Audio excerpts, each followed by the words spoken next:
ఆది గురువు ఎవరు? ఆది గురువు ఆది కవి తెలుసు మనకు. ఎవరు ఆది కవి? నన్నయ్య, అంతే కదా. ఆది కవి నన్నయ్య. ఆది గురువు వేదవ్యాసుడు వారు. ఈరోజు వ్యాస పూర్ణిమ. వేదవ్యాసుడు పుట్టినటువంటి రోజు, పరమ గురువు పుట్టినటువంటి రోజు. ఆ గురువే లేకుండా ఉన్నట్లయితే ఆధ్యాత్మిక వికాసమే లేదు, ఆధ్యాత్మిక చింతన చేసుకోవడానికి ఆధారమే లేదు. ఈరోజు మనం శాస్త్రం శాస్త్రం శాస్త్రం అనేదైతే చెబుతున్నామో ఆ శాస్త్రానికి ఆద్యుడు వేదవ్యాసుడు. మరి వేదవ్యాసుడు వేదాలను విభజించాడని మీకు తెలుసు. కృష్ణద్వైపాయనుడు, బాదరాయనుడు, వేదవ్యాసుడు, ఈ పేర్లన్నీ తెలుసు. మరి ఆ వేద వాంగ్మయాన్ని అర్థం కానటువంటి వారికి పురాణాల రూపంలో, కథల రూపంలో తీసుకొచ్చాడు. 18 పురాణాలు రాశాడు. ఆ వేద సారాంశం ఇంకా బాగా అర్థం కావాలంటే కొన్ని పాత్రలు ఉండాలి, ఆ పాత్రల ద్వారా అర్థం కావాలి అన్నదానికి మహాభారతాన్ని 1,00,000 శ్లోకాలతో రచించాడు. ఇంకా బాగా అర్థం కావడానికి భాగవతాన్ని రచించాడు. మరి వేదాలని 4 భాగాలు చేసి అందించినవాడు, మహాభారతాన్ని అందించినవాడు. ఇతిహాసం, అది ఇతిహాసం తెలుసు కదా. ఇతిహాసం అంటే, ఇతిహాసము అంటే ఇది ఇలానే జరిగింది, అది దాని అర్థం. ఇతిహాసం ఇంకొక రకంగా జరిగే అవకాశం లేదు, ఇది కల్పన కూడా కాదు, ఇది జరిగిందంతే. మరి జరిగిన దాన్ని అందించాడు మహానుభావుడు. 18 పురాణాలు అందించాడు, భాగవతాన్ని అందించాడు. ఆయనకు స్మృతిగా ఆయన పుట్టినరోజుని మనం వ్యాస పూర్ణిమగా జరుపుకుంటూ ఉన్నాం. మహాభారతంలో ఆది పర్వంలో తృతీయాశ్వంలో వ్యాస జననం ఉంది. కాబట్టి ఆయన కథకి మూలం చేది రాజ్యాన్ని పరిపాలించేటువంటి వసువు అనేటువంటి మహారాజు దగ్గర ప్రారంభమవుతుంది. ఆయన చేది రాజ్యాన్ని పరిపాలించాడట. ఆయన ఆశ్రమ ధర్మాలని పాటిస్తూ, ఆశ్రమ ధర్మాలలో చివరి ధర్మం ఏంటండి? ఆశ్రమ ధర్మాలు ఎన్ని? ఆశ్రమ ధర్మాలు సిలబస్ మిస్ అయింది, చూసారా? అవునా కదా, సిలబస్ మిస్ అయిపోయింది. అంటే ఏదైతే మనిషిని ఉద్ధరింపజేస్తుందో ఆ సిలబస్ తెలియదు ఎవరికి. అందువల్ల ఆశ్రమ ధర్మాలు 4: బ్రహ్మచర్యము, గృహస్థము, వానప్రస్థము, సన్యాసము. మరి ఆయన ఆశ్రమ ధర్మాల ప్రకారం జీవించి సన్యాసాశ్రమంలో అన్నిటినీ త్యజించి తపస్సు చేస్తాడు. ఈ తపస్సుకి ఇంద్రుడు మెచ్చుకుని ఆయనకి వరాలు ఇస్తాడు. ఆయనకి వరాలలో ఆయనకు ఒక వాహనం ఇస్తాడు. ఆయన పైనే అలా వెళ్తూ పుష్పక విమానం ఉంది కదా, అలాంటి విమానం లాంటిది ఇస్తాడు. ఆయన పైనే తిరుగుతూ ఉంటాడు. ఇలాంటివి జరుగుతూ ఉంటాయి. ఒకరోజు ఒక సందర్భంలో 2 పేర్లు గుర్తుపెట్టుకోవచ్చు మనం. సుక్తిమతి అనేటువంటి ఒక పేరు, రెండవ పేరు ఏంటంటే కోలహలుడు. కోలహలుడు 2 పేర్లు. ఈ ఎవరి పేర్లు? సుక్తిమతి అన్నది ఒక నది పేరు, ఒక నది. కోలహలుడు అన్నది ఒక పర్వతం పేరు. పర్వతం నదిని ప్రేమించి ఆ ప్రవహిస్తున్నటువంటి నదికి పర్వతం అడ్డొచ్చింది. అప్పుడు ఈ వసువు ఆయన చూశాడు కాబట్టి పైనే విహరిస్తూ ఆ పర్వతాన్ని ఒక తన్నుదంటే అది ఎక్కడో పోయి పడింది. సరే, అవి 2 అంటే నది పర్వతం సంగమించినందువల్ల 2 పిల్లలు పుడతారు. ఆ 2 పిల్లల్ని సుక్తిమతి అనేటువంటి నది ఆ వసువుకి ఇస్తుంది. ఆ పిల్లల్లో ఒక పిల్ల ఆడపిల్ల, గిరిక ఆమె పేరు. అక్కడి నుంచి మొదలవుద్ది స్టోరీ. గిరిక అనే అమ్మాయి ఆయన పెళ్లి చేసుకుంటాడు, వసువు పెళ్లి చేసుకుంటాడు. ఆ పెళ్లి చేసుకున్న తర్వాత జరిగేటువంటి కథ చాలా ఉంటుంది. మనం సంక్షిప్తంగా వెళితే, ఒకసారి ఆయన వేటకు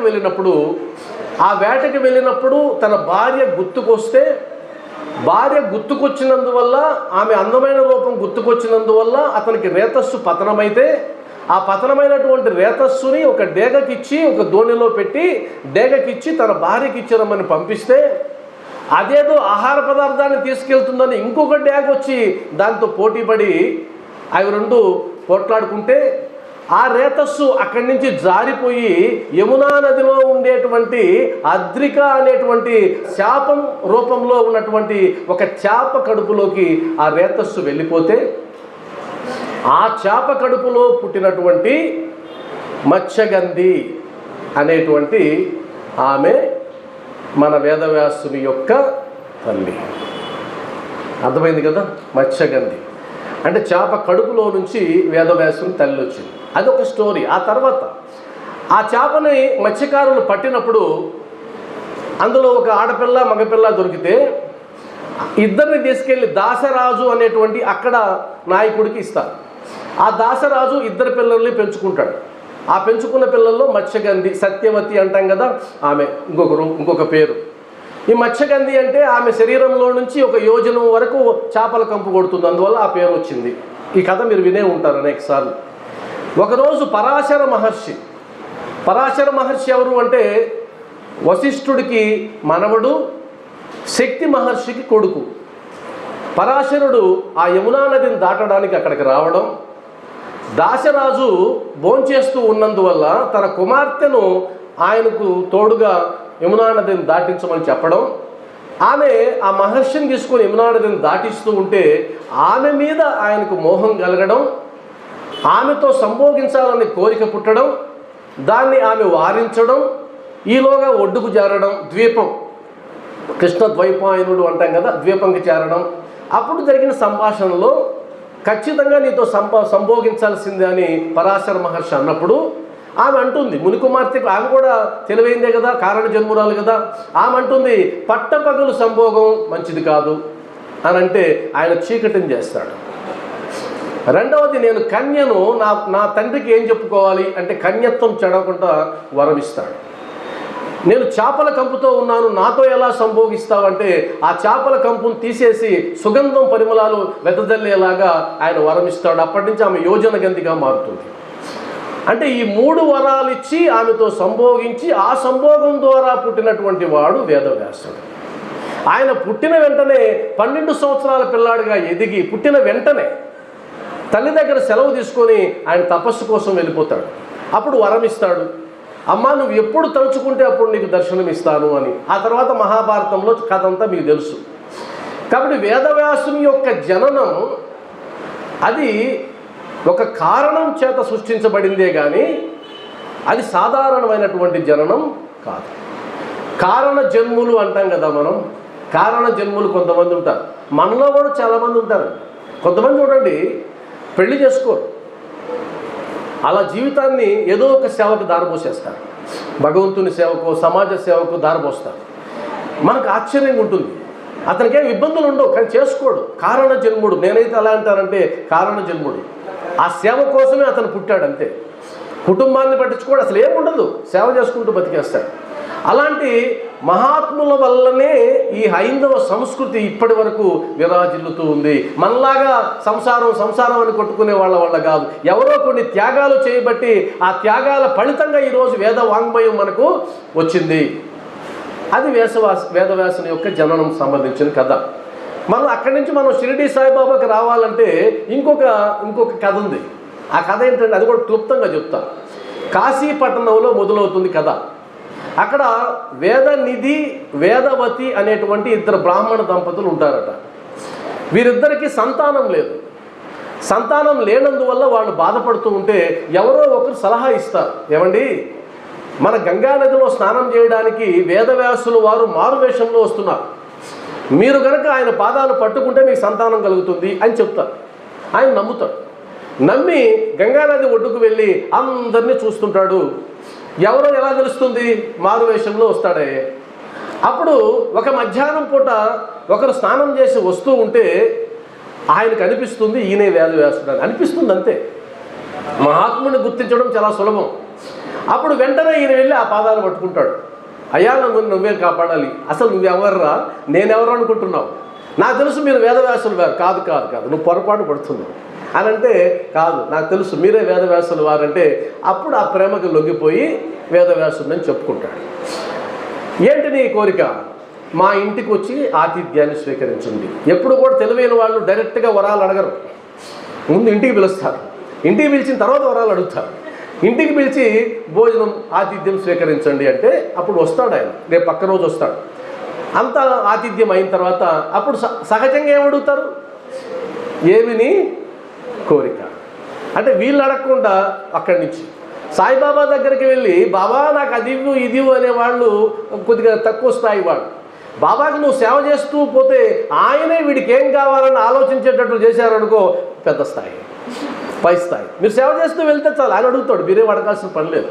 కాబట్టి ఆతిథ్యం ఇచ్చాడు. ఆతిథ్యం ఇచ్చిన తర్వాత చివరిలో ఆతిథ్యం స్వీకరించిన తర్వాత నాయన ఏం కావాలంటే, అయ్యా నాకు సంతానం లేదు, సరే సంతానాన్ని ప్రసాదించాను అంటాడు. సంతోషపడిపోతారు. అలా ప్రసాదించానని చెప్పి వెళ్ళిపోతూ ఉంటే అప్పుడు అడుగుతారట, అయ్యా మీ దర్శనం ఎప్పుడు, మీ పునర్దర్శనం ఎప్పుడు? అప్పుడు చెప్తాడు, ఈరోజు గురు పౌర్ణిమ, మరలా గురు పౌర్ణమికి నేను వచ్చినా రాకపోయినా, ఏ గురువుని పూజించినా, ఏ సద్గురువుని పూజించినా ఆ పూజ నాకు చెందుతుంది అని అప్పుడు చెప్పిన మాట ప్రకారం ఈరోజు మనం గురువులందరినీ పూజించుకునే అర్హత మనకు వచ్చింది. అందువల్ల మనకు ఆధ్యాత్మిక మార్గంలో అనేక శాఖలు ఉన్నాయి.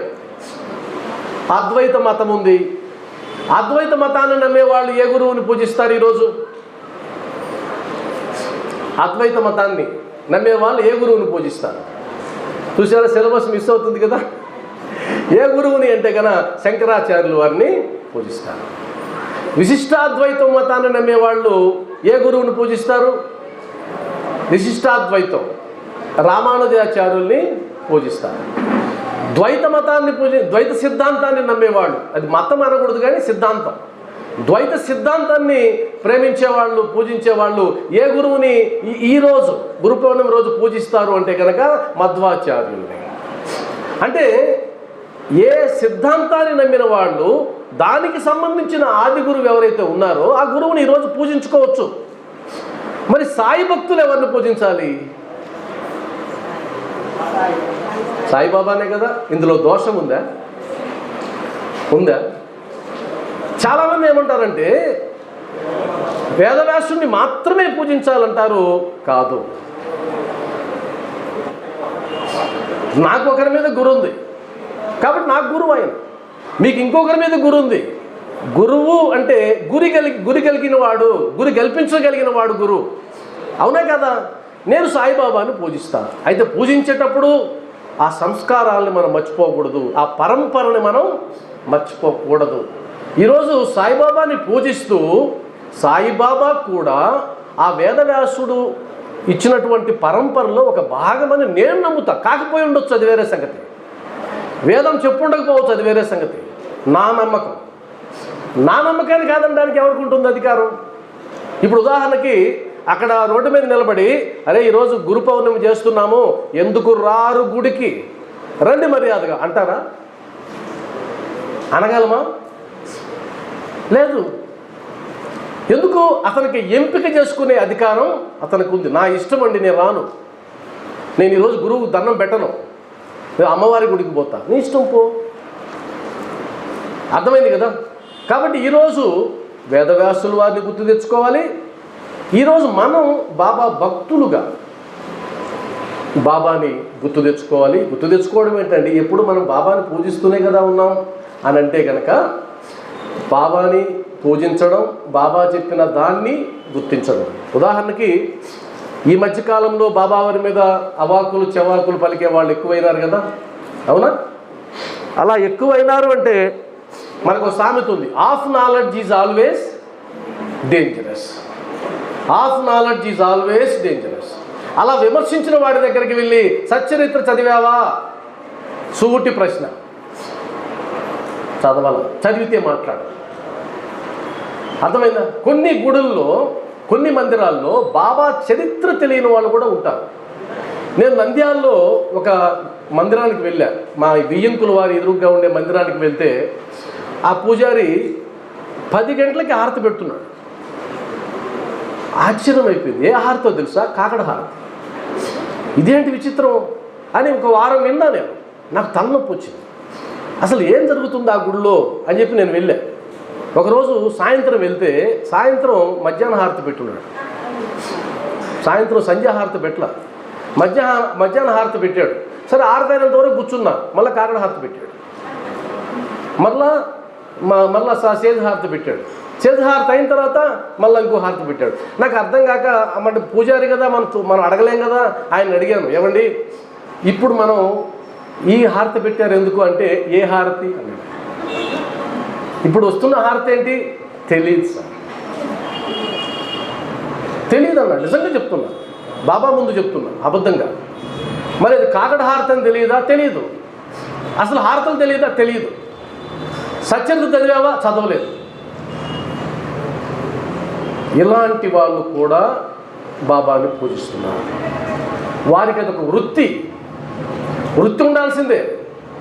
భగవంతుడు వాళ్ళకి ఇచ్చిన వరం, బాబాని సేవ చేసు, దేవుణ్ణి సేవ చేసుకునే వరం. సేమ్ టైం బాధ్యత కూడా ఉండాలా వద్దా? ఇప్పుడు బాబా ఆలయాన్ని భగవంతుడు కొంతమందికే ఇస్తాడు మెయింటైన్ చేసే అవకాశం, అందరికి ఇవ్వడు. అందరూ గుడులు కట్టలేరు, అందరూ మెయింటైన్ చేయలేరు. నేను అనుకోండి, నేను సత్సంగాలు చెప్తున్నా, నేను ఒక మందిరం కట్టాలని ప్రయత్నం చేస్తే నా వల్ల కాదు. ఎందుకంటే బాబా వారు ఇవ్వలేదు, కొంతమందికి అవకాశం ఇచ్చాడు. అవకాశం ఇచ్చిన వాళ్ళు కనుక ఆయన నిర్లక్ష్యం చేసినట్లయితే, ఆయన చరిత్రను తెలుసుకోకపోయినట్లయితే పుణ్యానికి బదులుగా పాపాన్ని మూట కట్టుకున్న వాళ్ళం అవుతాము. కాబట్టి బయట నుంచి విమర్శించే వాళ్ళనే మనం పట్టించుకోవాల్సిన పని లేదు. మనలో కూడా లోపాలు ఉన్నాయి, వాటిని సంస్కరించుకుంటూ మనం వెళ్ళాల్సిందే. యథా యథా హి ధర్మస్య గ్లానిర్భవతి భారత అభ్యుత్థానమధర్మస్య తదాత్మానం సృజామ్యహం పరిత్రాణాయ సాధూనాం వినాశాయ చ దుష్కృతాం ధర్మ సంస్థాపనార్థాయ సంభవామి యుగే యుగే సంభవామి యుగే యుగే. విన్నామా లేదా? ఏంటిదని అర్థం? ఎక్కడ దుర్మార్గం ప్రచురిల్లుతుందో, అధర్మం ప్రచురిల్లుతుందో, ధర్మాత్ములకి హాని కలుగుతుందో, ధర్మానికి హాని కలుగుతుందో, అప్పుడు నన్ను నేను సృజించుకుంటాను అని అన్నాడా లేదా? అదేవిధంగా గురువులందరూ నా స్వరూపాలే అని కూడా అన్నాడా లేదా శ్రీకృష్ణ భగవానుడు? మరి బాబా వేరేలా అవుతారు? వేరే అవకాశం ఉంది. లేదండి ఆయన ముస్లిం ఓకో, అవునా? అయితే గురు బ్రహ్మ తెలుసు కదా శ్లోకం, గురుర్బ్రహ్మ గురుర్విష్ణు గురుర్దేవో మహేశ్వరః గురు సాక్షాత్ పరబ్రహ్మ తస్మై శ్రీ గురవే నమః తస్మై శ్రీ గురవే నమః. ఇది ఎప్పటి శ్లోకం? ఈ మధ్య రాసిందా? సనాతన ధర్మం ఇచ్చినటువంటి సూక్తి. అంటే అర్థం ఏంటి? గురువు సాక్షాత్తు పరబ్రహ్మ స్వరూపమే అన్నారా లేదా? మరి గురువు అన్నప్పుడు ఆ గురువు ఈ మతం వాడై ఉండాలి, ఈ కులం వాడై ఉండాలని ఎక్కడన్నా నాకు ఒక్క రుజువు చూపండి. ఒక్క రుజువు చూపిస్తే మీ పాదాల మీద నా శిరస్సు పెడతాను. లేదు, గురువు అంటే అర్థం అజ్ఞానాన్ని పోగొట్టేవాడు. మరి అలాంటి గురువు కలియుగంలో మనకు దొరికాడు. ఆయన వేషంతో మనకేం పని, ఆయన పుట్టుకతో మనకేం పని? మీకు దప్పికగా ఉందండి, దాహం వేస్తూ ఉంది, పరితపించిపోతున్నారు, అక్కడ ఒక బోర్ ఉంది, హ్యాండ్ పంప్ ఉంది. ఇప్పుడు మీరు ఏం చేయాలి? ఆ నీళ్లు కొట్టుకొని తాగాలి. ఇప్పుడు అక్కడ నిలబడుకొని ఈ బోరు ఏ కులం వాడు వేశాడు, ఏ మతం వాడు వేశాడు, మనవాడే వేసినాడా, పరాయోడు వేసినాడా లెక్కలేస్తావా? ఏం చేస్తావు? దాహం వేస్తుంది, తాగేస్తాం. అది కదా. కాబట్టి ఆ వేషాలతో మనకేం పని? దయచేసి ఎందుకు చెప్తున్నానంటే, ఈ మధ్యకాలంలో ఎక్కువ అవుతున్నాయి బాబా మీద దాడి. మీకు ఒక అవగాహన కలిగి ఉన్నట్లయితే బాబా వారిని ఏం కీర్తిస్తాం మనం? ఓం శ్రీ సచ్చిదానంద సమర్థ సద్గురు సాయినాథ్ మహారాజ్కి అంటాం. సమర్థ సద్గురు మనమే అంటున్నాం. అఖిలాండ కోటి బ్రహ్మాండ నాయక చెప్పండి. రాజాదిరాజ యోగిరాజ పరబ్రహ్మ సచ్చిదానంద అంటామా లేదా? అఖిలాండ కోటి బ్రహ్మాండ నాయకుడు అని నీ నోటితో అంటూ, మరి చూసేటప్పుడు మాత్రం ఆయన ఫలానా కులం ఫలానా మతం అని ఎలా అంటాం మనం? అనే అధికారం మనకు లేదు. అలా చెప్పేస్తే ఎలా అండి? దానికి ఏదన్నా ఉండాలి కదా ప్రమాణం. అంటే ప్రమాణం మాట్లాడుకుందాం మనం. భగవంతుడు అని ఎవరిని అంటారండి? మనిషి అని ఎవరిని అంటారు? మనిషి అని ఎవరిని అంటారండి? ఏదో ఉండాలి కదా ప్రమాణం. అంటే 2 చెవుల మధ్య తలకాయ ఉంటే సరిపోతుందా మనిషికి? అయ్యా ఆయనకి 2 చెవుల మధ్య తలకాయ ఉంది కాబట్టి ఆయన మనిషి అనలేము. ఒక్కోసారి మనమే అంటాం, పశువులా ఉండవు కదరా నువ్వు అంటావా లేదా? పశువులాగా ఉండవే, మరి ఇప్పుడు దాకా మనిషి అన్నావే అంటే మారిపోతుంది. కాబట్టి మనం బాబాకు సంబంధించి మాట్లాడేటప్పుడు భగవంతుడికి 3 లక్షణాలు ఉంటాయి. ఆ 3 లక్షణాలు ఉంటేనే నీవు భగవంతుడు అనడానికి నీకు ఒక అర్హత వస్తుంది, లేకపోతే లేదు. నన్ను అనొచ్చు కదా భగవంతుడు అని. మీరు నాకు ఒక విగ్రహాన్ని పెట్టి లోపల పూజ చేయొచ్చు కదా, షోడశోపచారాలు పెట్టి. లేదు బాబావారిలాగా పిచ్చివాళ్ళు చాలామంది ఉన్నారు కదా హైదరాబాద్లో, అవునా కదా? చాలామంది పిచ్చివాళ్ళు ఉన్నారు, చాలామంది ఫకీర్లు ఉన్నారు, చాలామంది నేల మీద పడే వాళ్ళు ఉన్నారు, చాలామంది పెచ్చెత్తుకున్న వాళ్ళు ఉన్నారు. వాళ్ళలో మీకు ఇష్టం వచ్చిన వాళ్ళని తీసుకొచ్చి విగ్రహం పెడతారా? పెట్టగలరా? లేదు. లేదు, ఎంతోమంది గురువులు ఉన్నారు. మీరు అరుణాచలం వెళ్తే ఎవరున్నారు? అరుణాచలంలో గురువు రమణ మహర్షి ఉన్నారు కదా, రామకృష్ణ పరమహంస ఉన్నారు కదా, మంత్రాలయంకి వెళ్తే రాఘవేంద్ర స్వామి ఉన్నారు కదా, ఎంతోమంది గురువులు ఉన్నారు ఈ గడ్డ మీద. ఆ గురువుల్లో ఒక గురువుగా బాబావారిని నువ్వు కనుక తీసుకునే పని అయితే కనుక మన తెలుగు రాష్ట్రాల్లోనే 30,000 మందిరాలు ఉన్నాయి బాబాకి. 30,000 మందిరాలు చూపించండి ఇంకెవరినన్నా, నేను ఒప్పుకుంటా. నిజమేనండి, బాబా గొప్పతనం ఏం లేదు, అందరు గురువుల్లో ఈయన కూడా ఒక గురువు అంటా నేను. లేదే. మరి ఆ గుడులకు వెళ్ళిన వాళ్ళు, గుడులు నిర్వహించిన వాళ్ళు, గుడుల్ని నిర్వహిస్తున్న వాళ్ళు, నిర్మించిన వాళ్ళు అందరూ అమాయకులా? ఈరోజు ప్రపంచంలో వెంకటేశ్వర స్వామికి ఎంత వైభవం ఉందో మన భారతదేశంలో, వెంకటేశ్వర స్వామి తర్వాత అంత వైభవం ఎవరికి ఉంది? బాబాకే కదా ఉంది. మరి అంత వైభవాన్ని ఎవడో ఒకడు, ఒక హాఫ్ నాలెడ్జ్ గాడు ఒక పోస్ట్ క్రియేట్ చేసి వాట్సాప్లో పెట్టేస్తే మనం పని కట్టుకొని దాన్ని స్ప్రెడ్ చేస్తూ ఉందామా? చేయడం కరెక్టా?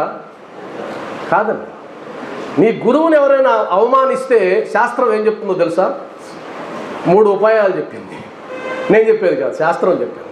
నీ గురువుని ఎవరైనా నిందిస్తే నువ్వేం చేయొచ్చు అంటే, వాడి నాలుకని కత్తిరించు, ఒక పరిష్కారం. 3, అదే కాదు 3 చెప్పింది. 1, వాడి నాలుకని కత్తిరించు, లేదు వాడిని బహిష్కరించు, 3 ఆ స్థలం నుంచి వెళ్ళిపో. ఆ స్థలం నుంచి వెళ్ళిపో. ఏది బెస్ట్ మనకు? నాలుగు కత్తిరిస్తే పోలీస్ స్టేషన్లో కూర్చుంటాం, బహిష్కరించడానికి మనం ఎవరు? కాబట్టి ఏది బెస్ట్? ఆ స్థలం నుంచి వెళ్ళిపోవడమే మౌనంగా. నాయనా బాబా వీడిని నువ్వే చూసుకో, వీడి సంగతి నువ్వే చూసుకో. మరి పరిష్కారం ఉంది కదా, ఎందుకు మనం భరించాలి? భరించాల్సిన అవసరం లేదు, స్ప్రెడ్ చేయాల్సిన అవసరం కూడా లేదు. అర్థమైంది కదా? కాబట్టి ఎవరైతే బాబావారి గురించి తక్కువ చేసి మాట్లాడతారో వారికి సంబంధించి మీరు ఎప్పుడూ కూడా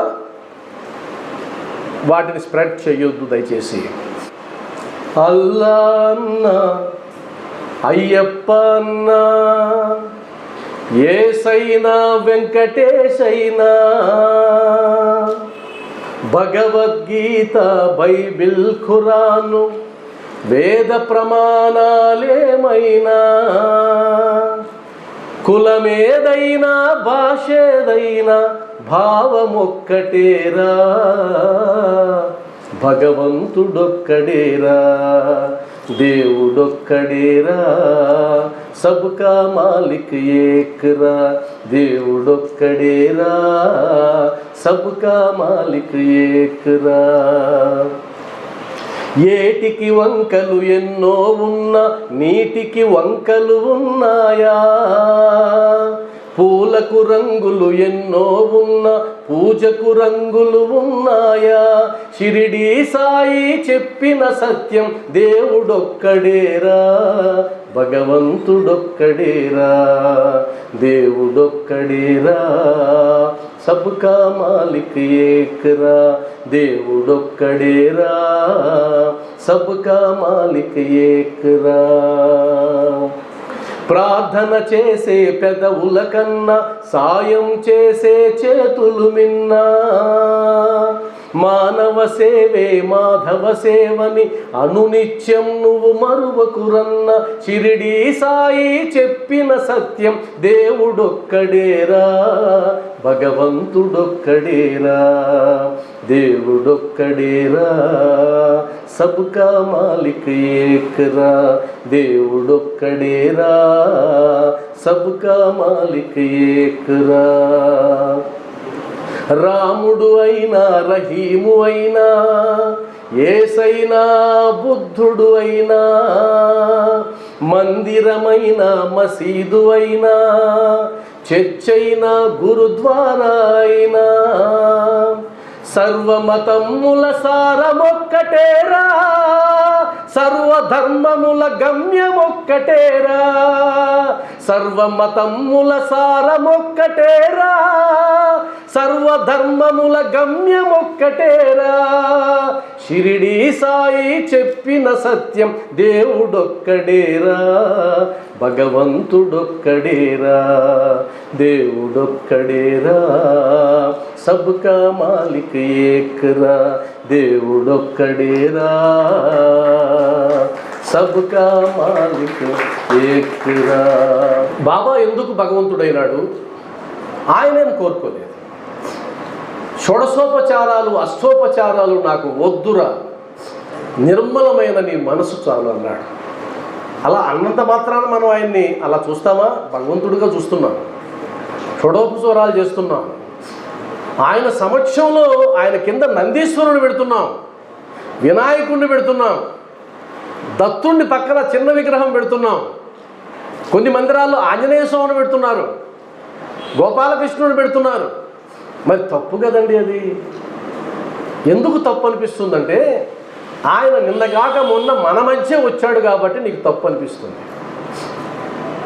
నీకు తెలుసు కాబట్టి చరిత్ర తప్పు అనిపిస్తుంది. అంతేగాని కొన్ని సంవత్సరాలకు ముందు నుంచి వచ్చినటువంటి రూపాలను నువ్వు ప్రశ్నించవు, ఎందుకంటే నీకు తెలియదు కాబట్టి. మరి ఎందుకు తప్పు చేస్తున్నారు అందరూ అని అంటే, నాయన ఆయన ఎందుకు ఆ స్థాయిలో పెట్టామంటే, ఒకటి గురువైనందుకు మాత్రమే కాదు, గురువైనందుకు మాత్రమే కాదు, గురువు పరబ్రహ్మ స్వరూపం అని శాస్త్రం చెప్పినందుకు మాత్రమే కాదు. మరి ఎందుకు? భగవంతుడికి ఉండాల్సినటువంటి 3 లక్షణాలు ఆయనకు ఉన్నాయి కాబట్టి. ఏంటవి? సర్వజ్ఞత్వము, సర్వవ్యాపకత్వము, సర్వశక్తిమత్వము. ఈ 3 లక్షణాలు బాబా వారికే కాదు, మీకున్నా నాకున్నా భగవంతులమే. మనకు కూడా రేపు గుళ్ళు వస్తాయి, మనం కూడా కూర్చుంటాం శిలారూపంలో. సర్వజ్ఞత్వం అంటే ఏంటి? ఎక్కడ ఏది జరిగినా ఆయనకి తెలిసిపోవాలి. ఇప్పుడు మీ మనసులో ఏముందో నాకు తెలుసా? ఎంతమంది ఇంకెంతసేపు అయినా వదిలిపెడతాడా వదిలిపెట్టడా అని అనుకుంటుండే వాళ్ళు ఎంతమంది నాకు తెలుసా? ఏం తెలుసు మనకు? మన పక్కింట్లో మీ గురించి ఏమనుకునేది మీకు తెలుసా? సరే, నీ బిడ్డ ఏమనుకుంటున్నాడో తండ్రి తెలుసా? ఆ తండ్రి ఏమనుకుంటున్నాడో బిడ్డకు తెలుసా? మీ కుటుంబంలో ఉండే వాళ్ళ గురించి మీకు తెలుసా? అప్పుడప్పుడు అంటాం కదా, నా బిడ్డ ఇంత పని చేస్తాడని నేను అనుకోలేదు. డైలాగ్ వినలేదా? నేను ఊహించలేకపోయినా, నువ్వు ఊహించలేవు, నీ బిడ్డ సంగతే నువ్వు ఊహించలేవు. కానీ 100 కిలోమీటర్ల దూరంలో ఉండే భక్తుడు ఆయన హృదయంలో ఏముందో బాబా తెలుసుకున్నాడు. ఆ భక్తుడు వచ్చినప్పుడు నాకు తెలుసురా నీ సంగతని ఆయన హృదయంలో ఉన్నది చెప్పి ఆశ్చర్యపోయేటట్టు చేశాడు. సచ్చరిత చదవలేదా మనం? కాబట్టి సర్వజ్ఞుడు. మీ మనసులో ఏముందో నా మనసులో ఏముందో కూడా తెలుసు. అందుకనే నెల్లూరుకి ఫోన్ చేశారు ఇక్కడి నుంచి, ఏమండి హైదరాబాద్లో గుడి ఉంది రావాలి, మనసులో అంత దూరం పోతున్నాం ఎలా ఉంటుందో. అప్పుడు లోపల మనకెందుకు చింత, పిలిచింది ఆయన, పిలిపించుకునేది ఆయన, ఏదైతే మనకెందుకు, అన్నిటికీ సిద్ధమవడమే కదా మన పని. భక్తుల పని అంటే అన్నిటికీ సిద్ధపడటమే. సర్వజ్ఞుడు తెలుసు.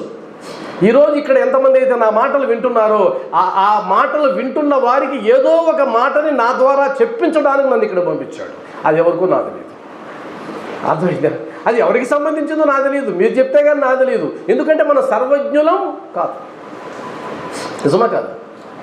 రెండవది సర్వశక్తిమత్వం. ప్రకృతిని శాసించగలిగేటువంటి వాడై ఉండాలి. అతను చేయలేనటువంటి పని లేనిదైనట్టు ఉండాలి. అది సర్వశక్తిమత్వం. సర్వవ్యాపకత్వం, ఎక్కడికి వెళ్ళినా ఆయన ఉండగలగాలి. ఈ 3 లక్షణాలని సచ్చరిత్రలో మీరు చూడగలుగుతున్నారా లేదా? మరి అందుకనే కదా బాబా వారిని మనం దైవంగా కొలుస్తున్నాం. ఎవరైనా మిమ్మల్ని అంటే కన్నా పిచ్చివాళ్ళారా, మేమైనా పిచ్చివాళ్ళమా? అలా ఆయన కొలవడానికి కాదు నైనా. దానికి ఒక కారణం ఉంది. 3 లక్షణాలు శాస్త్రం ఏదైతే చెప్పిందో అవి నా బాబాలో నేను చూశాను.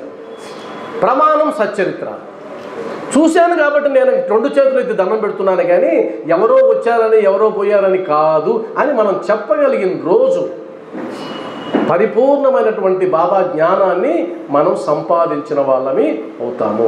అర్థమైంది కదా? ఇక్కడ వరకు నేను ఒక మాట అడుగుతాను.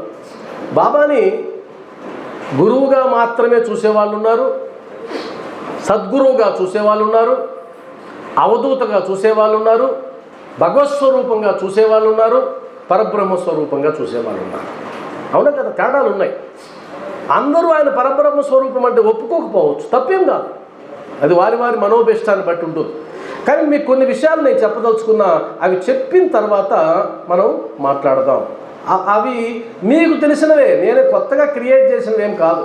మీకు తెలిసిన విషయాలే 1, 2 మీకు చెప్పడానికి నేను ప్రయత్నం చేస్తా సాయి బంధువులారా. దీనికి ఎలా చేస్తారండి మీరు అంటే కనుక సచ్చరిత్ర ప్రమాణంగా, నా సొంత మాటలు నేను మాట్లాడడంలే, సచ్చరిత్ర ప్రమాణంగా నేను మీతో మాట్లాడదలుచుకున్నాను. ఆ సచ్చరిత్ర ప్రమాణంగా ఉదాహరణకి ఒక పదార్థం ఉందనుకోండి. ఆ పదార్థానికి ఒక గుణం ఉంటుంది. ఐస్ క్రీమ్, దానికి ఒక గుణం ఉందా లేదా? దానికి ఒక రూపం ఉందా లేదా? ఉంది. మీరు కళ్ళు మూసుకొని మీ చేతిలో పెడితే అలా చేతికి తగలగానే చల్లగా ఉంది కాబట్టి ఇది ఐస్ క్రీమ్ ఏమో అనుమానం వస్తుంది. అంత తీసి నోట్లో వేసుకుంటే ఐస్ క్రీమే. గుణం తెలిసిపోయింది, దాని రుచి కూడా తెలిసిపోయింది కదా? అలానే ఉంటుంది. మీరు ఒక ఐస్ క్రీమ్ని అక్కడ పెట్టి నీ శక్తి చేత ఐస్ క్రీమ్ యొక్క రూపాన్ని మార్చగలవా? దాని రుచిని మార్చగలవా? దాని యొక్క ప్రభావాన్ని మార్చగలమా లేదా? మార్చలేము. అయితే గోధుమలు విసిరని లీల మీకు తెలుసు కదా, అందరూ చదివారు కదా.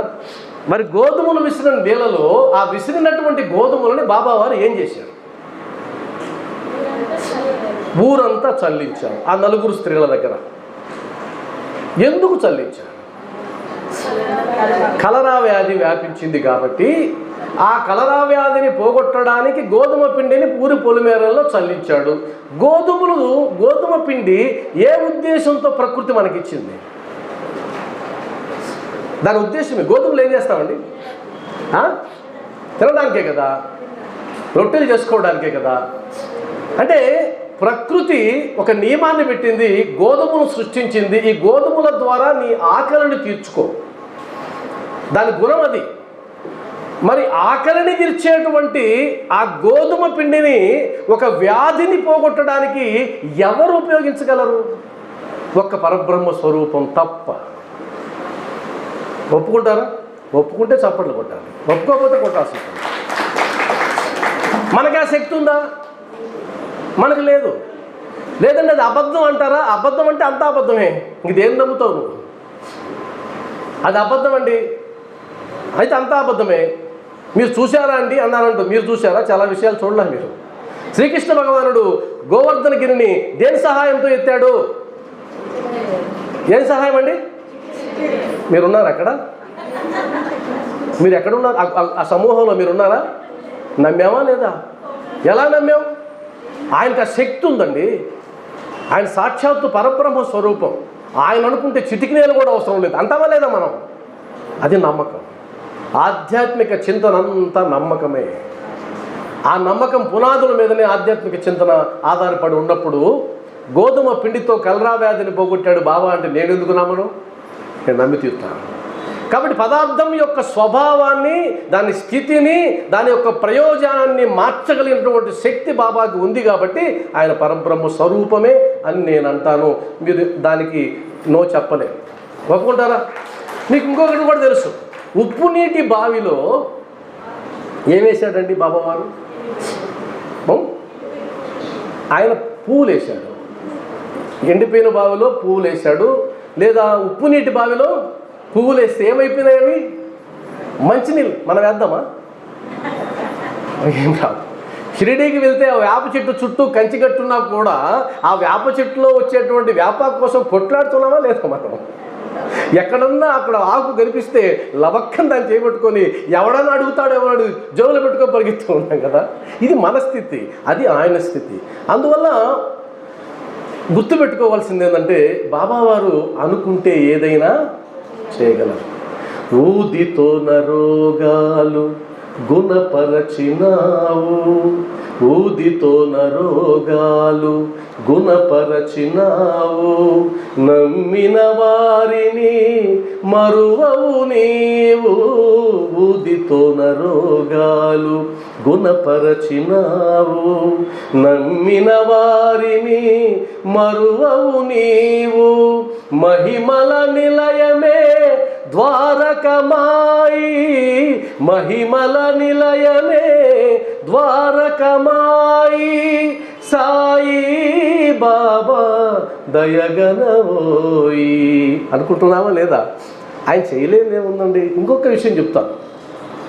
ఇప్పుడు ఇక్కడ కూర్చొని మన గుడిలో ఉండేటువంటి వాటర్ పాయింట్ దగ్గర నుంచి నేను ధ్యానం చేసి మంత్రం వేసి ఆ నీటిని నా పాదాల దగ్గరికి తెప్పించగలనా? బాబావారు ఏం చేశారు? ప్రయాగనే సృష్టించాడు కదా తన పాదాల చెంత. నమ్మవా మనం? నమ్ముతాం, ఖచ్చితంగా నమ్ముతాం. కాలడిలో శంకరాచార్యుల వారు తన తల్లి కోసం ఆ నదిని తన దగ్గరికి రప్పించాడా లేదా? రప్పించాడా లేదా? శంకరాచార్యులకు మనం జయగొడుతున్నామా లేదా? ఆ పరంపరలో వచ్చినటువంటి సాయిబాబాకి మనం ఎందుకు జయగొట్టాం? ఆయన దాసగను మహారాజు యొక్క పాదాల చెంత, ఆ బాబావారి పాదాల చెంత దాసగను మహారాజు కోసంగా ప్రయాగను సృష్టించాడు, గంగా యమునల్ని సృష్టించాడు. జై బోలో సాయినాథ్ మహారాజ్కి, జై బోలో సాయినాథ్ మహారాజ్కి.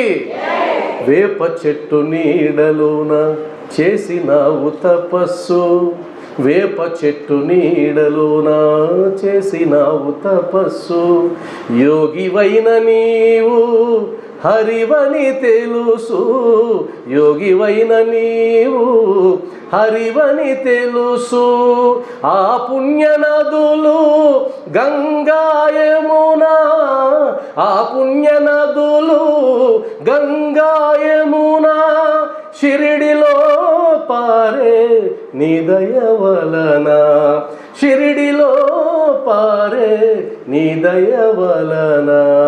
ఎంత గొప్ప విషయం. కాబట్టి నేను శ్రీమన్నారాయణ నమ్ముతాను అనుకోండి, శ్రీమన్నారాయణ నేను నమ్ముతాను, ఆయన భక్తుల్ని.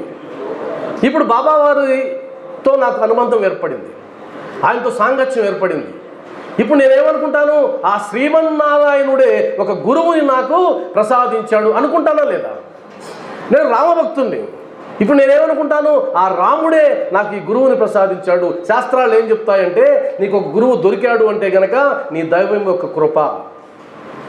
నువ్వు ఏ దైవాన్ని అయితే నమ్ముతున్నావో ఆ దైవం నీ కోసం ఒక సద్గురువుని పంపించాడు, ఈయన పాదాలు పట్టుకో, నువ్వు విముక్తి పొందుతావు ఈ జీవితం నుంచి అని చెప్పాడని మనం నమ్ముతాం.